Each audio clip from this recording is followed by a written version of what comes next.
اسرائیل اور فلسطین کے حوالے سے جو جنگ بندی ہے اس کے حوالے سے بات ہو رہی ہے. اس وقت ہمارے ساتھ علامہ طاہر اشرفی صاحب موجود ہیں اور ان سے ہم بات کریں گے کہ وہ کیسے دیکھتے ہیں اس تمام صورتحال کو اور خاص طور پر جو یونائٹڈ نیشنز کی جنرل اسمبلی میں پاکستان کا کردار رہا. السلام علیکم علامہ صاحب. وعلیکم السلام ورحمۃ اللہ. علامہ صاحب بہت شکریہ آپ کا وقت دینے کے لیے. یہ بتائیے کہ یہ جو جنگ بندی والا جو مرحلہ ہوا ہے اور اسرائیل کو مجبور کیا گیا ہے یوں کہہ لیجئے, کیونکہ ظاہر ہے وہ چاہتا تو نہیں تھا کہ وہ جنگ بندی کرے, اور جو اس طرح کے ظلم و ستم کا جو سلسلہ اس نے شروع کیا ہوا تھا, مجبور ہو کر اسرائیل نے جو یہ جنگ بندی کی ہے, آپ اس پوری صورتحال کو کیسے دیکھتے ہیں اور مزید اب اس میں کیا ڈیولپمنٹ ہونی ہے؟ بسم اللہ الرحمن الرحیم. نحمدہ ونصلی ونسلم علی رسولہ الکریم. سب سے پہلے تو جو اطمینان بخش بات ہے وہ یہ جنگ بندی ہے, اور اللہ تعالیٰ کا ہم شکر ادا کرتے ہیں, اور پوری مسلم امہ نے جس طرح بلکہ انسانیت نے, انصاف پسندوں نے, اعتدال پسندوں نے اس پر جس انداز سے آواز بلند کی, میں سمجھتا ہوں کہ ہم سب کے مشکور ہیں. اور وزیر اعظم پاکستان کی ہدایت پہ جس طرح شاہ محمود قریشی صاحب نے ایک فعال کردار ادا کیا, وہ بھی قوم کے سامنے ہے جی.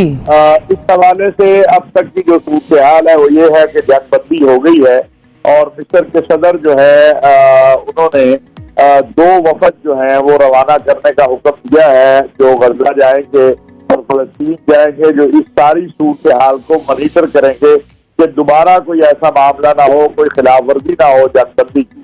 تو یہ پہلا مرحلہ ہے جس کے لیے پوری مسلم امہ کوشش کر رہی تھی.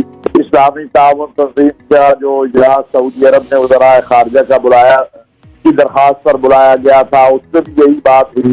ہماری جو کوششیں تھی پاکستان کی تمام برادر اسلامی ممالک کے ساتھ, اس میں بھی یہی بات ہوئی. اور اب جو صورتحال سامنے آ رہی ہے کہ اس میں مصر, قطر اور سعودی عرب, پاکستان, سب اسی پہ تو جنگ بندی ہو گئی ہے. اور جیسے ابھی آپ کو بتا رہے تھے جلال صاحب کے بلا شبہ یہ ایک بہت بڑی کامیابی فلسطینیوں کی اس انداز میں ہے کہ ایک طرف دنیا کا سب سے جسے آپ کہیں قیمتی اسلحہ استعمال ہو رہا ہے, جدید ٹیکنالوجی ہے, اور دوسری طرف پتھروں اور غلیلوں اور اپنے خون کے ساتھ جو ہے فلسطینی وہ جنگ لڑ رہے تھے. اور آپ کو میں بتاؤں, مجھے پرسوں بتایا فلسطین سے کہ اس مرتبہ صورتحال بڑی مختلف تھی. اس مرتبہ جو بچے تھے یعنی جو نوجوان تھے, انہوں نے اپنے بزرگوں سے کہا کہ آپ گھروں میں بیٹھے, ہم الاقصی کے لیے شہید ہونا چاہتے ہیں. تو جب کسی قوم میں یہ جذبہ پیدا ہو کہ اس کے نوجوان جو ہیں وہ شہادت سر پہ رکھ کے باہر نکل آئے, تو اسے محکوم زیادہ دیر نہیں رکھا جا سکتا.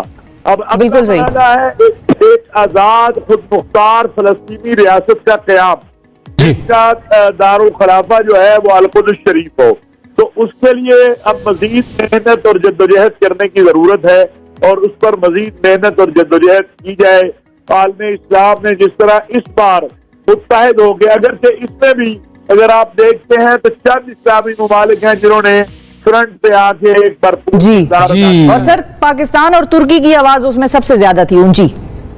اور اگر دیگر 57 ممالک میں سے باقی بھی ساتھ کھڑے ہو جاتے تو اور بڑی بہترین انداز میں ہمیں کامیابیاں مل سکتی ہیں.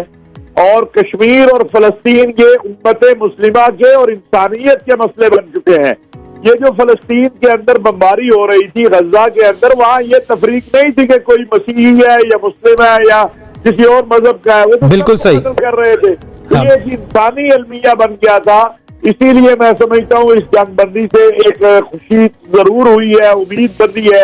اور آج پاکستان میں آپ کو علم ہے کہ پورے پاکستان کے اندر وزیر اعظم پاکستان کی اپیل پر یوم یکجہتی فلسطین منایا جا رہا ہے, اور اس میں بھی پاکستان میں رہنے والے مسلم غیر مسلم دونوں یہ دن منا رہے ہیں.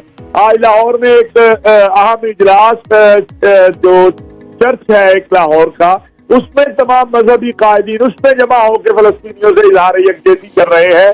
تو میں سمجھتا ہوں یہ ایک بڑی کامیابی, بہت خوشائند بات ہے. جی, اس میں ایک بڑا کردار ادا کیا ہے وزیر اعظم پاکستان اور ہمارے وزیر خارجہ اور پوری قوم جو ہے, اس پر ہم اللہ کا شکر بھی ادا کرتے ہیں اور تحسین بھی کرتے ہیں.